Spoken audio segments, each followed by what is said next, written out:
Praise the Lord. இன்றைக்கி ஒரு வசனத்தை காண்பிச்சு தர விரும்புகிறேன். ஐசையா 55ஆம் அதிகாரம் 6ஆம் வசனம். கர்த்தரை கண்டடையத்தக்க சமயத்தில் அவரை தேடுங்கள், அவர் சமீபமாக இருக்கையில் அவரை நோக்கி கூப்பிடுங்கள். இன்றைக்கும் நம்மளை பார்த்து சொல்கிறாங்க, அவரை தேடி கண்டடையத்தக்க சமயத்தில் அவரை தேடணும் அப்படின்னு சொல்கிறாங்க.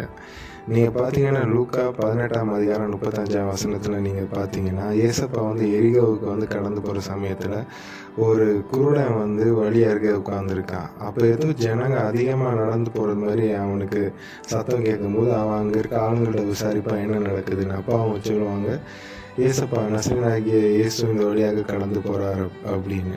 அப்போ அந்த குருடன் என்ன பண்ணுவான்னா, அவன் சத்தமாக கூப்பிடுவான், இயேசுவே எனக்கு இறங்கும் அப்படின்னு அவன் கூப்பிடுவான். அப்போ அங்கே இருந்த ஆட்கள் அவனை அதட்டுவாங்க. ஆனால் அவன் அடுத்த டைம் இன்னும் அதிகமாக சத்தம் போடுவான், இயேசுவே எனக்கு இறங்குவான். அப்போ ஏசப்பா அவனை பார்த்து அவனை இங்கே கூட்டிகிட்டு வர வச்சு அவன்கிட்ட கேட்பாங்க, நான் அவனுக்கு என்ன செய்யணும் அப்படின்னு. அப்போ அவன் சொல்லுவான், நான் பார்வை அடைய வேண்டும் அப்படின்னு. ஆனால் ஏசப்பா சொல்லுவாங்க, உன் விசுவாசம் உன்னை ரட்சித்தது அப்படின்னு சொல்லுவாங்க. நீங்கள் பார்த்தீங்கன்னா இந்த இடத்துல அந்த குருடன் ஏசப்பா போகிறாங்கன்னு தெரிஞ்ச உடனே, அவனுக்கு பக்கத்தில் ஓடி போகிறாங்கன்னு தெரிஞ்ச உடனே அவன் பயங்கரமாக சத்தம் போட்டு, அவனுக்கு அந்த நேரத்தில் அவன் அந்த சான்ஸை மிஸ் பண்ணிதானே அவனுக்கு தெரியும் இனி நமக்கு வாய்ப்பு இல்லை அப்படின்னு தெரிஞ்சு அந்த நேரத்தை அவன் பயன்படுத்தி அவன் சுகத்தை பெற்றுக்கொண்டான். இன்றைக்கும் ஏசப்பா சொல்கிறாங்க, நீ என்னை தேட வேண்டிய நேரத்தில் என்னை தேட, ஆபத்து காலத்தில் என்னை நோக்கி கூப்பிடுறேன், அப்பொழுது நான் உனக்கு உத்தரவு கொடுத்து நீ அறியாத உனக்கு எட்டாவதுமான பெரிய காரியங்களை நான் உனக்கு செய்வேன் அப்படின்னு ஏசப்பா சொல்கிறாங்க.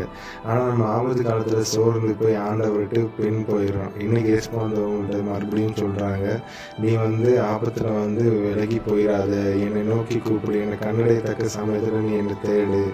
காலையில் என்னை தேடுகிறவர்கள் என்னை கண்டடைகிறார்கள். அதிகாலையில் எழும்பி என்னை நோக்கி கூப்பிடுவோம், பிரச்சனையை சமூகத்தில் கொண்டு வா, நான் உனக்கு அதை சரியாக்கி தருவேன் அப்படின்னு ஏசப்பா சொல்கிறாங்க. காலையில் ஒரு வேளை உங்களால் எழும்ப முடியலை, இல்லை வேலை நிமித்தம் உங்களுக்கு டைம் இல்லை அப்படின்னா உங்களுக்கு ஒரு ஃப்ரீ டைம் டெய்லி அந்த டைமை வச்சு ஏசப்பாட்ட நீங்கள் ஜெபம் பண்ணுங்கள். ஆனால் முதல் எழும்பின உடனே அவரை நோக்கி பார்க்குறது நல்ல விஷயமா இருக்கும். ஏசப்பா உங்களுக்கு தேவையான எல்லாவற்றையும் செய்வார். இந்த வசனத்தின் மூலமாக ஏசப்பா உங்களை ஆசீர்வதிப்பார். சோர்ந்து போயிடாதீங்க, பயப்படாதீங்க, சுற்றி நடக்கிறத பார்த்து பயப்படாதீங்க.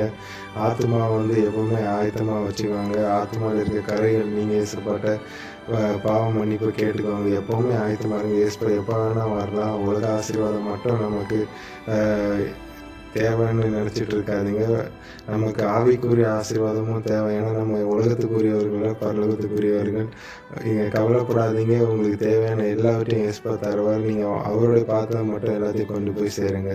God bless you. Amen.